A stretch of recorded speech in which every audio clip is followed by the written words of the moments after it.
Welcome to Breaking Down Sustainability, and in this episode, we'll be breaking down the recently held Zayed Sustainability Prize, which was held in January 2026 in Abu Dhabi as part of the Abu Dhabi Sustainability Week. The Abu Dhabi Sustainability Week is an event that brings together global leaders, forerunners, players, change makers in various industries from various countries to come together to share and engage in sustainable solutions, in innovative solutions for a more sustainable and resilient future. The prize itself was started in 2008 and it has since then been empowering and impacting lives. By their own records, they claim to have impacted over 400 million lives. And how do they do this? By recognizing innovative, sustainable solutions and by amplifying the transformative impact of these solutions. This is quite evident from some of the companies that have been winning the Sustainability Prize through the years. For example, in 2019, we had Bbox, a Rwandese company, that won the prize for being able to supply solar power to over 350,000 people in Rwanda. People who were before in the darkness, people who were before left behind technologically. But thanks to Bbox, they were now able to catch up, or they were given a chance at being able to catch up with the rest of the country by being given access to solar power. We also have winners such as Sky Juice Foundation, which won the prize in 2025. Sky Juice Foundation produces sky hydrant units, which are water filtration systems that are able to take in dirty contaminated water and give clean drinking water, clean filtered drinking water to communities. And these units are supplied through air freight so that they are able to reach remote communities, remote areas whereby access through other means such as road or rail may be a bit difficult. Sky Juice is coming in to be able to supply these areas with their water filtration systems and giving them access to clean drinking water and the opportunity to also live a dignified life and not have to rely on dirty contaminated water. We also have winners such as the Gaza Urban and Peri-Urban platform, which has been able to empower over 300 women agripreneurs through their various lobbying activities, through their various networking activities. In a war-stricken area, we all know what is happening in Gaza. We all know the tribulations that the people in Gaza are going through at the moment. And so for a group of people to come together to be able to offer sustainable solutions, to be able to empower the agripreneurs in this area is commendable and is something that deserves recognitions, deserves amplification. And this is what the Zayed Sustainability Prize and other sustainability organizations should come in to be able to do, because sometimes, without the recognition, without the encouragement, somebody might be discouraged and they might stop their endeavors in sustainability. But once you have organizations coming in to recognize players who are doing innovative things, who are doing wonderful things in the sustainability space, then you will find that even people are encouraged. Young entrepreneurs who may have previously had a focus solely on financial returns will now also have their horizons expanded and they can now also think about sustainability, because they know that even when we focus on sustainability, we'll also get some recognition and it will also move our company forward. So this is also a wake-up call to other organizations. Let's not just wait for the Abu Dhabi Sustainability Week in January. Let's have more sustainability weeks. Let's talk more about sustainability. Let's recognize players in the industry who are doing great things as regards sustainability, who are moving the sustainability agenda forward. Because even as noted in the opening remarks during the award ceremony, we are moving towards an age whereby companies are no longer being recognized for their financial output or by their ability to make financial returns, but it's by their computational power and their ability to leverage the digital tools that are existing now. So if your focus is not expanded, if your horizons are not focused on sustainability, you will find that you're being left behind by your peers. You will find that the industry leaders are moving ahead into greater spaces, whereas you're just stuck in that one space on financial returns. So, more than just financial returns, we also need to think about what is the sustainability impact of what we are doing. And once we think about what is the sustainability impact of what we are doing, then organizations and the people in charge, the boards, the regulators, need also to think of how do we recognize the efforts of players in the sustainability space. How do we amplify the impact of what people are doing, the sustainable solutions that are being brought up. How do we make them reach to other people? Because they don't have to benefit just the small community. Once the impact is amplified, then even people from outside are able to benefit from these ideas. They are able to implement them in their communities, and that way we are able to have a sustainable solution, a sustainable society, a sustainable country, and a sustainable world as a whole. So, who are this year's winners in the various categories? The Zayed Sustainability Prize has various categories for awarding players who are doing great things in the sustainability space. And in the first category, we had health, and in health, the winner was Jade Technologies from UAE. Jade Technologies is a UAE-based company which which uses AI technology, which uses gaming technology to be able to detect neurodivergence in children early and to be able to help in their learning. As you know, neurodivergence is something that is with us. We have people suffering from ADHD, we have people suffering from autism, but the challenge is that some of these issues are only detected later on in somebody's life, and the educators or their parents do not know about this, and so the children are raised up in a way that is not healthy, in a way that is not sustainable, so to say, because their needs are not catered to. They are forced into a square, whereas they in themselves are circles, if I could use that metaphor. So you find that if we are able to detect neurodivergence early, then the children can be given the attention that they need, they can be given the care that they need, because some of these neurodivergent children, some of them are quite talented, prodigy level. They are able to do things that even the neurotypical sometimes are not able to. And so if they are cared for in a way that is befitting to their status, if their issues are detected early on, then we are able to live in a more sustainable solutions, and we are able in a more sustainable society, and we are able to take advantage of some of these people. And this is what Jade Technology now is coming in to do. They're coming in to assist in the early detection of some of these neurodivergence issues. And for that, Zayed Sustainability Prize recognized their efforts and commended them as in the health category. In the food category, we have N&E Innovations from Singapore.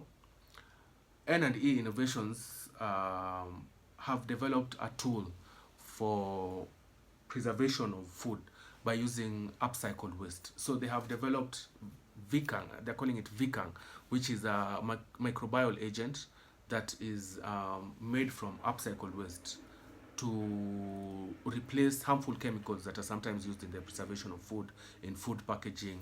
So this microbial is non-toxic, is more healthy, is more sustainable. Further, it is able to use upcycling of waste, which is beneficial two ways. So it's environmentally sustainable, it is resource friendly, and also it is now taking away the harmful element of harmful chemicals that are being used to preserve food. So for this effort, N&E Innovation was recognized by Zayed Sustainability Prize in the category for food. In the category for energy, we have Base Foundation, which is based in Switzerland, although their efforts are in various countries. For example, in Nigeria, they have introduced cooling as a service, whereby they are able to offer cooling services, refrigeration services to businesses, to farms, to fishermen at a more affordable and a more sustainable way as compared to the expensive way and as compared to losses that farmers are forced to bear due to lack of these storage facilities. So Base Foundation was recognized for this in the energy sector. In the water sector, we have Status 4 from Brazil, which was recognized for their efforts in reducing water loss. Water is one of the principal SDGs. Water is one of the main ways that sustainability is achieved. And so what Status 4 is doing is that they're using AI technology to ensure that they are detecting water leakages. Sometimes we have water leakages in the water pipes, but these leakages take a while to be detected. And by the time they are detected, we have that you have lost quite a lot of water. So Status 4 is using AI technology to be able to detect these water leakages early and to prevent water loss. And for this, they were given the commendation. I think also maybe a notable mention in the water sector, they did not win, but I liked what I heard from them. The Great Bubble Barrier. What they are doing is that they are stopping plastic waste before it reaches the ocean by using a non-invasive bubble curtain that protects waterways. So they're using a bubble curtain to be able to hold plastic waste before it gets into the ocean. We know how much of a menace plastic waste has been in the oceans, and so for this poll to come from the Netherlands to do this is also quite commendable. And though they did not win in their category, I feel they also deserve some recognition. The other winner was in the climate action category, and in this category, we had Build Up Nepal, who were announced as the winners. Build Up Nepal are using using environmental friendly ways to make building material. They are traditionally fried bricks, use fire, and they also have CO2 emissions. But what Build Up Nepal is doing is that they brought a sustainable solution, such that the building materials are not made using the traditional firing method, and as a consequence, there is 70% less CO2 emissions. They're using local soil, they're using clay to make these bricks. The bricks themselves are also earthquake resistant, as you may well be aware. In 2015, about 10 years ago, Nepal was struck by a devastating earthquake, which led to the destruction of hundreds of thousands of homes. And so Build Up Nepal came up after this catastrophe to help rebuild Nepal by coming up with this solution that uses a more eco-friendly means of making bricks and a more sustainable and it is more sustainable, it is more resistant during earthquakes. In the global high school categories, the Zayed Sustainability Prize recognized various schools across six geographic locations. The first was in the Americas, and in the Americas we had the Mamawi Atosketan Native School from Canada, which grows fresh food on a student-led farm, blending indigenous knowledge with sustainability. From Sub-Saharan Africa, we had Kianja High School from Uganda, who have established a student-led circular farm linking ducks and catfish to combat malnutrition and environmental degradation. From Middle East and North Africa, we had Al Raja School for the Deaf, which was working on projects in water saving, farming, and recycling to create an inclusive, sustainable school community. In Europe and Central Asia, we had Bodrum Anatolian High School, which is based in Bodrum, Turkey, and uses AI drone technology with thermal sensors to detect and prevent wildfires. From the South Asia, we had Fafu Atoll Education Center, which focuses on creating a sustainable future through renewable energy, rainwater harvesting, and eco-friendly farming for their community in the Maldives. From East Asia and Pacific, we had Ramrudi International School from Thailand, which school was working with rural farmers to develop low carbon and sustainable rice farming. So these were the various winners across the various categories in the during the Zayed Sustainability Prize, and it is commendable what they are doing because they have brought in they are showing that we are able to come up with innovative solutions. We are able to come up with sustainable solutions to empower our local communities, and the impact that this has will resonate globally, such that awards such as from Abu Dhabi, we are having winners from Maldives being recognized in Abu Dhabi. You can imagine what kind of visibility this brings for them. You can imagine what kind of amplification this brings for the impact that they are having for their community.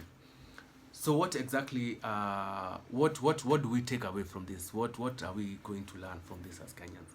Well, I think it proves that grant capital is real, is there for sustainability.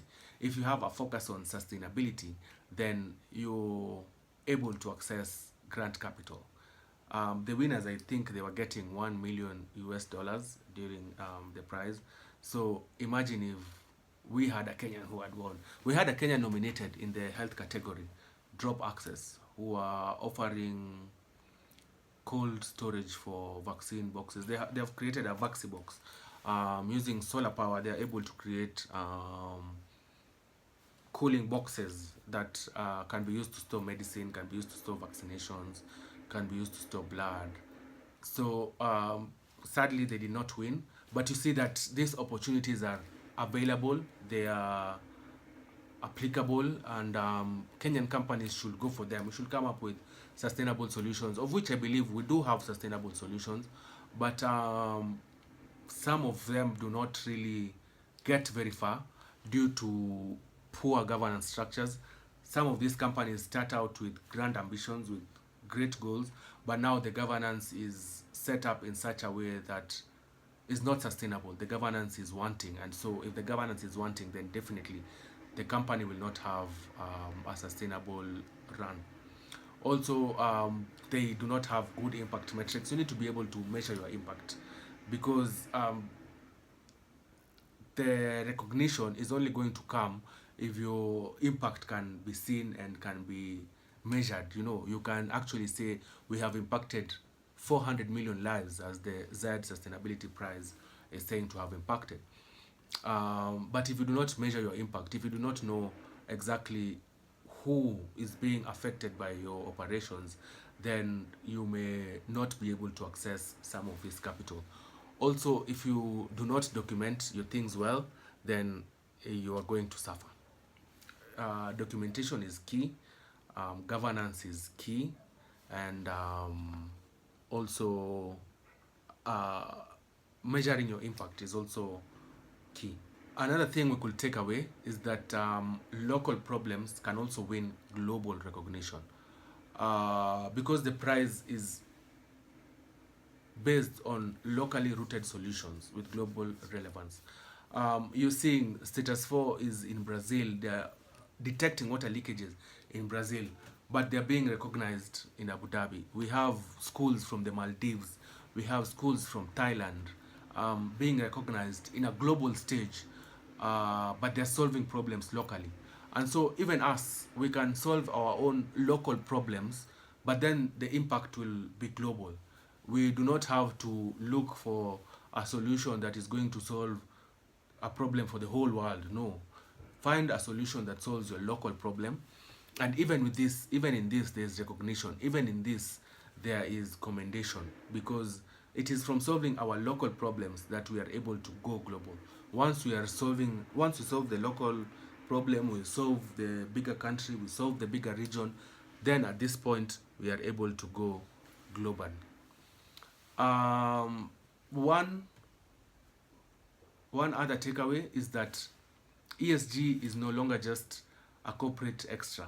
ESG is not just, a by the way now. It's something that you really have to think about in your company. You have to make it as part of your strategy, because the focus is now no longer just on financial continuity. There's also the focus on ESG. What are you doing about the environment? What are you doing about your other stakeholders? How is your governance set up? So companies need to look into this. Kenyan companies need to ensure that their ESG metrics are being met, that they're not just being met for checklist compliance, but that they're being met with impact, that there's actual impact being measured and being noted by their activities. Further, youth and innovators are central. You can see the Zayed Sustainability Prize is recognizing schools, because they have recognized that schools are quite important in this journey. The youth are quite important in this journey, because they're the ones to build sustainability. If they do not work towards sustainability, the sustainability is to their benefit more. So the older generation are phasing out. The older generation are, they are on the decline. The younger generation is coming up, and they need to come up with solutions that work for them. And so if we do not recognize that the youth are central in this sustainability journey, we are going to be disadvantaging ourselves. We are going to be denying ourselves the opportunity to leverage such an important resource as the youth that we have with us. Finally, what we can take from this is that measurement is more important than storytelling. It's okay, you might help somebody and it's nice, but people want the impact. If my job is charity, how many homes have I actually helped? Don't just say I'm charity, I like giving, I help children. No, how many children have I helped? What stage am I helping children? Am I helping early childhood children? Am I helping children in their teens? Am I helping, like, measurement is more important. People want to see the actual impact, not just stories. Yes, the stories are alluring, the stories will get people to listen to you, but once we start listening, we are looking for impact. How much exactly are you impacting your society? How much exactly is your sustainable solution really driving sustainability in the community? And not just what are you saying or how are you phrasing it. No, it's measurement, impact. So companies need to be able to measure the impact of what they are doing. They need to generate impact reports. I don't think many companies in the country generate impact reports. So it is important to look into some of these things, because these are the things that are going to make you stand out. These are the things that are going to drive this sustainability journey. And God willing, we'll be moving towards a more sustainable country. We'll be moving to a space whereby the country is more sustainable in the long run, and we are able to, move resiliently and move in a way that is satisfactory to everyone. Looking forward to the next episode, whereby we'll be breaking down Kenya Airways Sustainability Report, which is the first standalone sustainability report in Africa that has actually been audited by a third party. So be on the lookout for that in the coming week.